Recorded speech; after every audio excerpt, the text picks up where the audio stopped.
There was once a king visited a sadhu.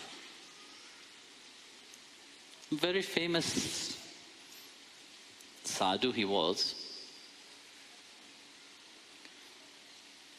He had a beautiful ashram, quite big ashram in the jungle.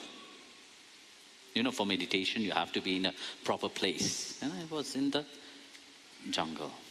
See, if you live in the city, you're not a saint. To be a saint, you have to live in the forest, or in the cave, or in the mountain. Yes or no? Saintlyhood don't depend on the place. So, the king heard about this saint, and he wanted to visit him. Everything was arranged. And of course, the king is coming, so the sadhu have to show him around. So the saint came to welcome the king, and he brought the king, it shows the king the ashram. First he showed him the rasoi ghar, kitchen, the ashram kitchen, where all the food is being prepared. They're not looking at. King was very impressed and very happy. Next, he brought him to the vegetable garden and said, look, this vegetable garden. Then he showed him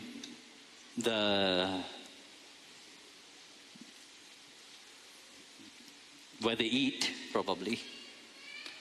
You know. Bringing him to the goshala, showing him the cow. Brought him everywhere. As they were proceeding into the ashram, in the middle of the ashram, there was a palace. Beautiful.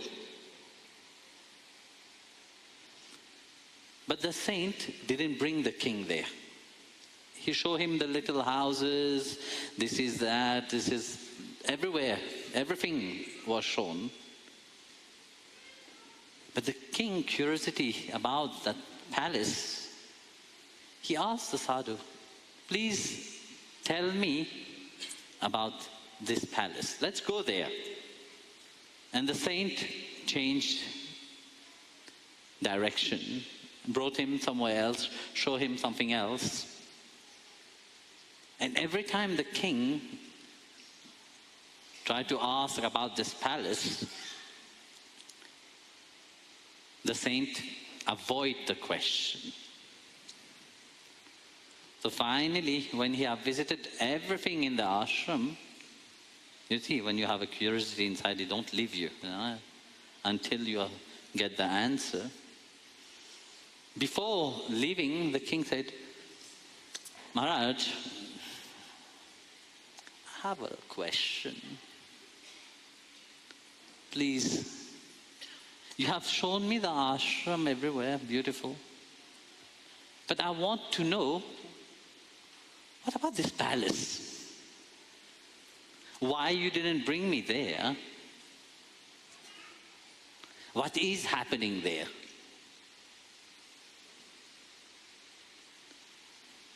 So the saint said, you're right, my king. But what is happening there, I can't tell you. It's difficult for me to tell you that.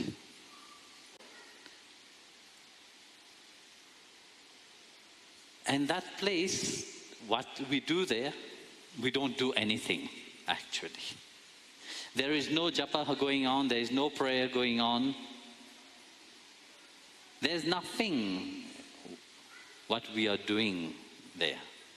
But everything else is happening there.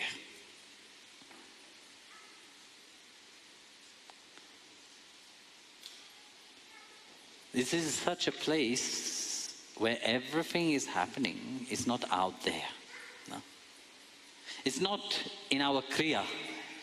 It's not in our action. It is in our inaction. Does we allow it to happen? No, we don't allow it. you know. Because we are always in a mood that we have to do something. Even when you are doing your prayer, we are doing it. Prayer is not happening. But in reality, prayer have to happen. Japa have to happen. But we are doing it. We are in constant doing. But this is happening constantly inside, There's nothing to do. The moment you think that you are doing, you claim ownership in everything, then everything gets limited. When Bhagwan is doing everything, how can you claim ownership to that? The essence of your life itself is Him, no? Without Him inside of you, would you be alive? Without the essence, which we call Atma, the soul, would you be able to do anything? Your senses itself will not work. What will you do? You can't do anything. So who is doing everything? It is Him. But credit is I, I am doing this, I am doing that, I have to do this, I have to do that.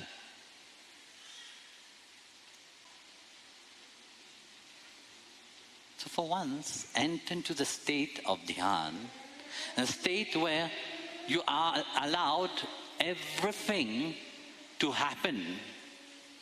You allowed Bhagwan to act through you. You allowed Him to hold the rein of your life. But when you allowed Him to hold the rein of your life, just as Lord Krishna was a charioteer of Arjun, you should never question Him. No? You should never disagree with Him. There's complete acceptance. When you allowed that river of love, of bliss to flow through you, there's no question to it. You allowed it to happen. You allowed it to flow. You allowed, because it is not in your hand. It is in His hand. And that is Dhyan, actually. That is the complete absorption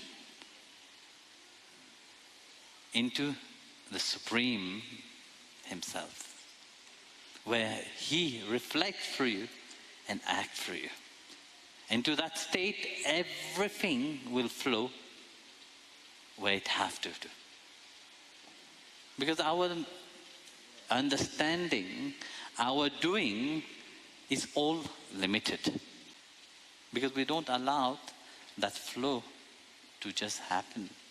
We don't allow Bhagwan to bring us where our dharma is, why we have come here. It doesn't happen just like that. Because we have to do it. We are doing it. I am doing it. You are doing it. But when we allowed Him to let that flow happen, then it becomes naturally, effortlessly.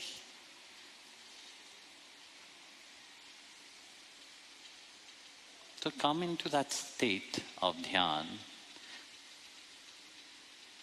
and be absorbed into that bliss that comes with it. Jai Gurudev.